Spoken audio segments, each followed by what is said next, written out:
Hello കൂട്ടുകാരെ, welcome back to my channel. ഇപ്പം ഏകദേശം ഒരു മാസമൊക്കെ ആയിട്ട് ഞങ്ങൾ മാമൻ്റെ അടുത്തേക്കൊന്നും വന്നിട്ടുണ്ടായിരുന്നില്ല കേട്ടോ. അപ്പം ഇന്നൊരു ഞായറാഴ്ച സമയം കിട്ടിയപ്പോൾ ഞങ്ങൾ ഇങ്ങ് പോകുന്നത്. ഇവിടെ എത്തിക്കഴിഞ്ഞാൽ പിന്നെ നീതുവിനെ അമ്മായിനെയും മതി കേട്ടോ ഇവക്ക്. പിന്നെ അതുകൊണ്ട് ഞങ്ങൾ കുറച്ച് നേരം ഫ്രീ ആയിട്ടിരുന്നു. കുറച്ച് നേരം ഞങ്ങൾ റെസ്റ്റ് ഒക്കെ എടുത്ത് കഴിഞ്ഞപ്പോഴാണ് നീതു ശ്രീരാജും കൂടെ പുറത്ത് പോകാമെന്ന് പ്ലാൻ ഇട്ടേ. അപ്പം ഞങ്ങൾ എല്ലാവരും കൂടെ ഒരുങ്ങി പോവുകയാണ്. ഈ ചൂട്ടിക്കാണെങ്കിൽ യാത്രയൊക്കെ പോകുന്നത് ഭയങ്കര ഇഷ്ടമായതുകൊണ്ട് ആദ്യം തന്നെ നീതുവിൻ്റെ കൂടെ കാറ് കയറി ഇരുന്നിട്ടുണ്ട്. ഞങ്ങൾ ഇങ്ങോട്ട് വരുമ്പോഴത്തേക്കും എപ്പോഴും നീതു ശ്രീരാജ് ഞങ്ങളെ എങ്ങോട്ടെങ്കിലും ഒക്കെ കറക്കം കൊണ്ടുപോകും. എനിക്കിപ്പോഴും ഓർമ്മയുണ്ട് കേട്ടോ, കല്യാണം കഴിഞ്ഞ് വന്ന ആദ്യ സമയങ്ങളിലൊന്നും ഞാൻ നീതുവിനോട് ശ്രീരാജിനോടൊന്നും വലിയ സംസാരിക്കത്തില്ലായിരുന്നു. അതെനിക്ക് വലിയ ജാടയുണ്ടായിട്ടൊന്നും ആയിരുന്നില്ല കേട്ടോ. എനിക്ക് എങ്ങനെ സംസാരിക്കേണ്ടതെന്ന് അറിയത്തില്ലായിരുന്നു. കാരണം എൻ്റെ വീട്ടിൽ കസിൻസ് ഒന്നും ഉണ്ടായിരുന്നില്ല. ഉള്ള കസിൻസൊക്കെ എന്നേക്കാൾ ചെറുതായിരുന്നു. ഇപ്പൊ പിന്നെ ഞാൻ എല്ലാവരോടും സംസാരിക്കാനൊക്കെ പഠിച്ചു. എല്ലാവരുമായിട്ട് ഇപ്പൊ നല്ല കൂട്ടാണ്. ഇനിയിപ്പോൾ ഞായറാഴ്ച ആയതുകൊണ്ട് തന്നെ അധികം വലിയ തിരക്കുകളോ കാര്യങ്ങളോ ഒന്നും കാണുന്നില്ല കേട്ടോ. അതുകൊണ്ട് പിന്നെ ഞങ്ങളുടെ യാത്ര നല്ല സുഖമായിരുന്നു. ജീവിതത്തിൽ എന്തൊക്കെ പ്രശ്നങ്ങൾ വന്നാലും ഇങ്ങനെയുള്ള ചില മൊമെന്റ്സ് ഉണ്ടല്ലോ, അതിപ്പോൾ ഞാൻ മാക്സിമം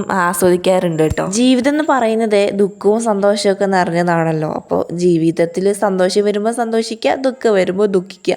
ഇതാണ് ഇപ്പം എൻ്റെ ഒരു പോളിസി. അതിൻ്റെ ഇടയിൽ ഞങ്ങൾ എങ്ങോട്ടാ വന്നേന്ന് പറഞ്ഞില്ലല്ലോ. മണ്ണാർക്കാടുള്ള സാഫ്രോൺ മന്തി എന്ന് പറയുന്ന ഒരു റെസ്റ്റോറൻറ്റിലേക്കാണ് കേട്ടോ വന്നത്. ഞാനിവിടെ വന്ന് ഈ ഒരു 3 വർഷത്തിൻ്റെ ഇടയ്ക്ക് ആകെ ഒരൊറ്റ തവണ മാത്രമാണ് ഈ മണ്ണാർക്കാടേക്ക് ഞാൻ വന്നിട്ടുള്ളൂ. ഞങ്ങൾ അധികവും ചെറുപ്പുളശ്ശേരിയിലേക്കൊക്കെയാണ് കേട്ടോ പോവാറ്. അവിടെ നിന്നൊക്കെ തന്നെയാണ് ഞങ്ങൾ മന്തിയൊക്കെ കഴിക്കാറുള്ളൂ. കണ്ണേട്ടന് ഇടയ്ക്കിൽ കൂടെ ഒക്കെ പോകുന്നതാണെങ്കിൽ കൂടിയും കണ്ണേട്ടനും ആദ്യമായിട്ടാണ് ഇവിടുന്ന് മന്തി കഴിക്കുന്നത്. ഏതായാലും മന്തിയൊക്കെ ഞങ്ങൾ ഓർഡർ ചെയ്തിട്ട് കുറച്ചു നേരം വെയിറ്റ് ചെയ്തിരുന്നു. അതിൻ്റെ ഇടയിലാണെങ്കിൽ പുറത്ത് നല്ല മഴയായിരുന്നു. എനിക്ക് ഈ ഇടയായിട്ടാണ് ഈ മന്തിയോട് ഈ പ്രിയമൊക്കെ തോന്നി തുടങ്ങിയത്. എനിക്ക് പണ്ട് ഒട്ടും ഇഷ്ടമുണ്ടായിരുന്നില്ല കേട്ടോ മന്തി. ഏതായാലും ഇപ്പോൾ എൻ്റെ ഏറ്റവും ഫേവറേറ്റ് ഫുഡ് എന്ന് പറയുന്നത് മന്തിയാണ്. എനിക്ക് മാത്രമല്ല ഇച്ചൂട്ടിക്ക് മന്തി ഭയങ്കര ഇഷ്ടമാണ് കേട്ടോ. ആ കാര്യം ഞാൻ പറഞ്ഞില്ലല്ലോ, ബാക്കി റെസ്റ്റോറൻറ്റിലൊന്നും ഇങ്ങനെ ഒരു സൗകര്യം ഉണ്ടോയെന്ന് എനിക്ക് അറിയത്തില്ല. ഇവിടെ ആണെങ്കിൽ ബേബി സീറ്റ് ഒക്കെ കിട്ടും കേട്ടോ കുട്ടികളെ ഇരുത്താൻ വേണ്ടിയിട്ട്. പിന്നെ അവർക്ക് ഫുഡ് കൊടുക്കാനുള്ള പ്ലേറ്റും കിട്ടും. ബേബി സീറ്റ് ഒക്കെ ഉള്ളത് കൊണ്ട് ഇച്ചൂട്ടി നല്ല സന്തോഷത്തിലായിരുന്നു. ഞങ്ങൾക്ക് വലിയ ബുദ്ധിമുട്ടൊന്നും ഇല്ലാണ്ട് കഴിയാൻ പറ്റി. കഴിച്ചുകൊണ്ടിരിക്കുന്ന സമയത്തൊക്കെ നല്ല മഴയായിരുന്നു. ഏതായാലും ഇറങ്ങുന്ന സമയത്ത് മഴയില്ലാത്തത് എന്തായാലും നന്നായി. ശരിക്കും പറയുകയാണെങ്കിൽ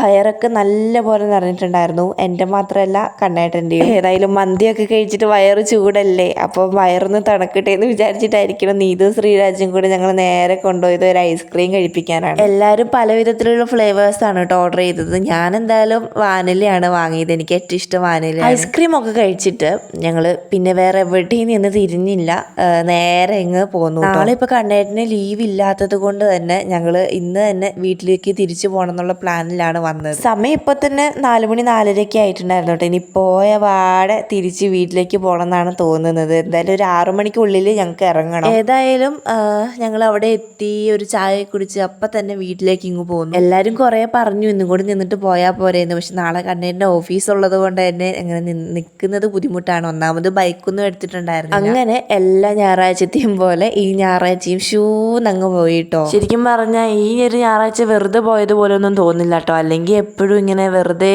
ഒരു ദിവസം കളഞ്ഞ പോലെ തോന്നും. അപ്പോൾ ഇന്നത്തെ ഒരു ദിവസത്തെ കാഴ്ചകൾ ഇത്രയേ ഉള്ളൂ കേട്ടോ. അപ്പോൾ വീഡിയോ ഇഷ്ടപ്പെട്ട എല്ലാവരും ചാനലൊന്ന് സപ്പോർട്ട് ചെയ്യാൻ മറക്കരുതേ.